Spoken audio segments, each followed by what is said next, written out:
Backstage at the Warped Tour, just a few feet away from the ocean. We got Escape the Fate in the house. How you guys doing? I'm doing fantastic. Please introduce yourself. Tell us what you're playing today. Well, hello, I am Robert Ortiz. And I'm Thrasher. I play lead guitar in Escape the Fate. And I am just awesome. He's the best drummer in the band. There you go. By far.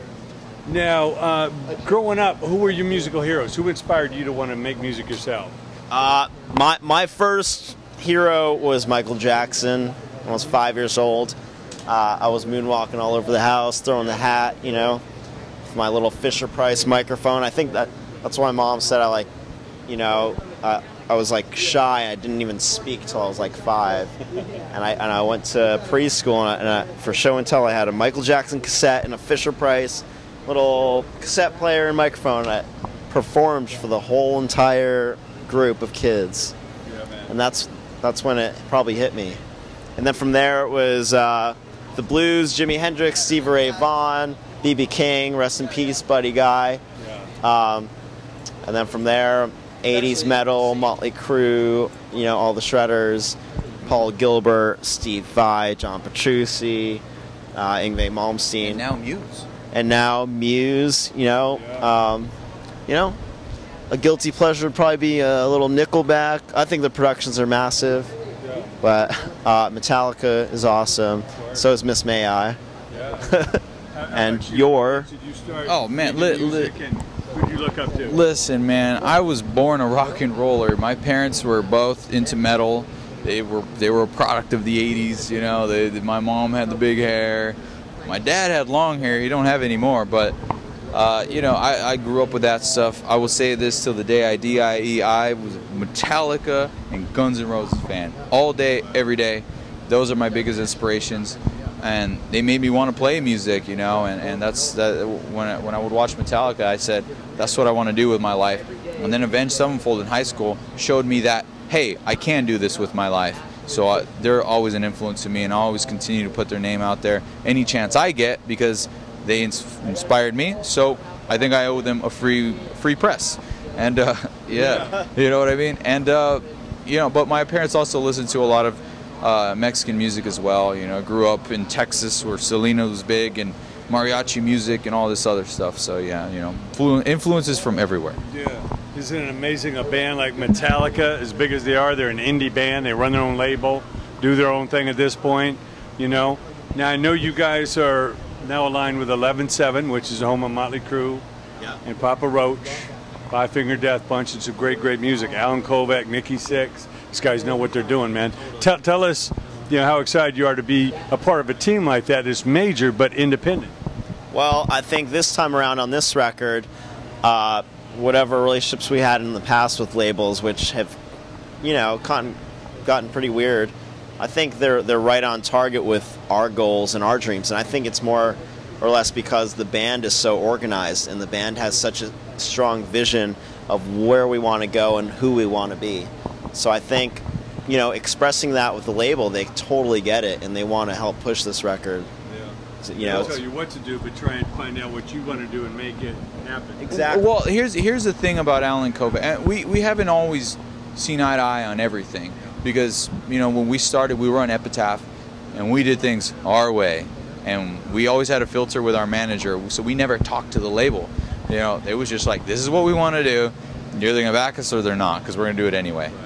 And when we got with him, he has this amazing way of controlling rock and roll radio. And he just has such just control over it. It's crazy. He can, whatever, if he wants to make a band big at radio, he can do it. And to do that, he has a certain way of doing things. He has a formula to do it. With a band like ours, it doesn't quite always add up because we do things our way. And so he had to kind of learn how to compromise, but that's what makes him great, is because if he doesn't know what's going on, if he can't figure it out, if he doesn't know what this new social media thing is that's happening, some new style of rock that he doesn't get, he finds people that do, and he entrusts them to do a great job to help him understand and to help his business, his company grow. At the end of the day, our success is his success. So now, that, like Kevin said, is that our unit as a band is much stronger. So you know, he now sees our vision. Years later, he now sees what we've been wanting to do. And his goal now is to reinvent rock radio as we know it. Because for the last 10 years, it's been a certain way. It hasn't taken a lot of chances. Not to say there's not a lot of great acts that don't come out. There's a lot of great bands that I discovered at rock radio. But there's also a lot of other bands, like bands here on Warped Tour, that would never get the chance unless they're, you know, by far just destroying it and just producing bigger numbers than anyone. And at that point, you have to play them. So what Alan wants to do now is just completely, he's not trying to reinvent the wheel, but he's just trying to change the direction that it's turning. So I'm very excited about our new record and our new relationship with 11/7. Sure. And tell us with the latest record, what you're most proud of achieving. What do you feel really strongest about material? Well, personally, I worked with my dream producer growing up. Howard Benson worked with us on this record. An awesome team. He had a few engineers that we'd work with, and he just really allowed us to, you know, make the record that the band wanted to make. And his role in it was kind of helping us pick songs. We came in with 30 or 40 songs, and he helped us bring it down to 12. And then, you know, on top of it, he would have little suggestions. He'd be like, I think this chorus can be stronger, or, you know, this song that you think is a hit, maybe is not a hit. So, you know, he pushed us, I think, in the right direction without overproducing. You know, some producers will come in and it's totally their vision, and it's, you know, you can tell it's that certain producer's record because they, you know, sometimes write the songs as well. But with Howard, he kind of let us do our thing. He let us have our big, long guitar solos. He let us have, like, massive drums. He even encouraged us to do stuff. Yeah.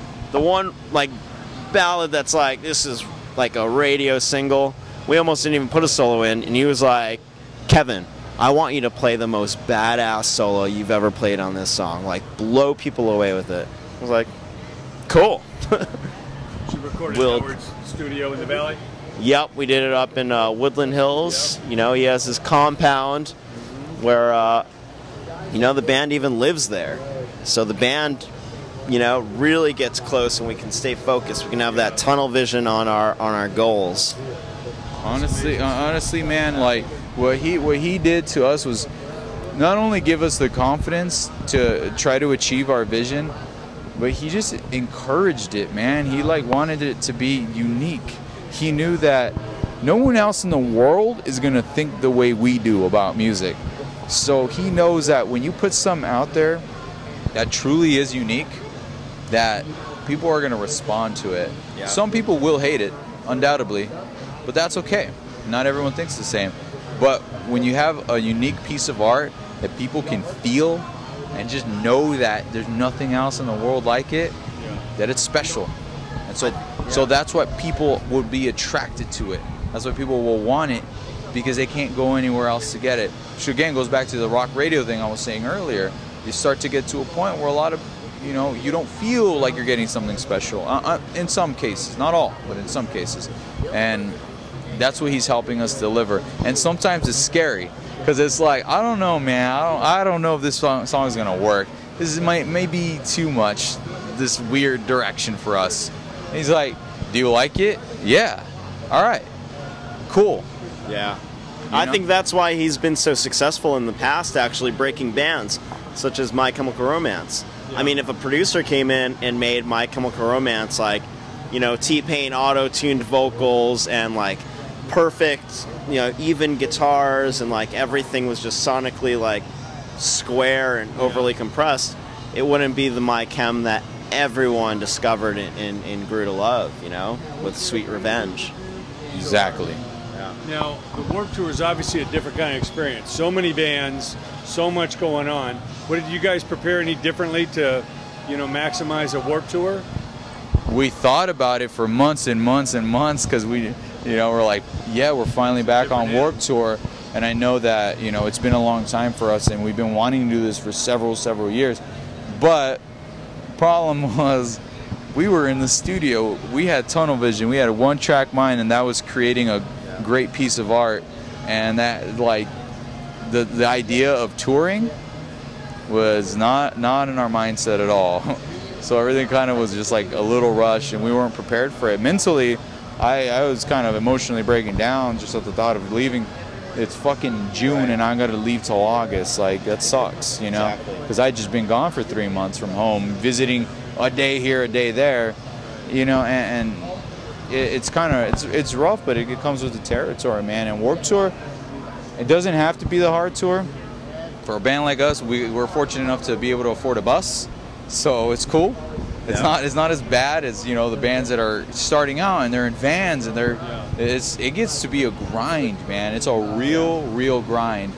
But fuck it, dude. It's cool. It's fun. We learned so much. Now we're making friends. Before we were making enemies. Now it's just like the experience is so much better. To be on this year's Warped Tour. Yeah. Very honored. Big new fans, you know, they may come for another band and find you guys out. Yeah, and actually this year, a lot of the bands playing are our friends, and we've toured with them. So that's another extra thing for us. Who are some of the bands you're most excited to hang with? Miss May I, we did a Five Finger Death Punch tour. Yeah, those are my workout buddies. Dude. Yeah, they work out, man. Yeah, we do Insanity with those guys. Black Veil Brides. Whoa. Whoa. So Black Veil Brides, yeah, we haven't toured with those guys, but all of them are homies from Los Angeles. So that's pretty cool, you know. Yeah, New Year's Day are very good friends. We were basically living with them in Europe. There's a lot, dude. Everyone out here is because even the bands we haven't heard of grew up listening to us and they're fans. So, you know, it's cool to just to hear their perspective and just give them advice and stuff. So, yeah, it's definitely, you know, we have a new look onto the way this thing runs now, you know? Yeah. Well, what advice do you give to the young bands, the garage bands, the kids that are in the audience that want to be doing what you guys are doing? What do you tell them to focus on? I would say know who you want to be, know who you are as a band, and follow that path, you know? Just straight and narrow. Don't try to, like, you know, flow with the trend in the music industry. Just be the best you can be as an individual, and I think that will succeed the most. Every band on this tour thinks they're the outcast. Everyone here thinks every other band is cooler and being more successful than your own. That's just the truth. Everyone is self-conscious. So you just have to say, fuck it, I'm gonna do what I do. You have to be maniacally driven, just completely willing to just sacrifice everything else in your life because you just want to achieve one goal, and anything that gets in the way needs to get out of the way so you can achieve that goal. Absolutely. Well, it's a real pleasure, guys. Thank Excited you. about the new album. Thanks for coming out. For sure. Thank you.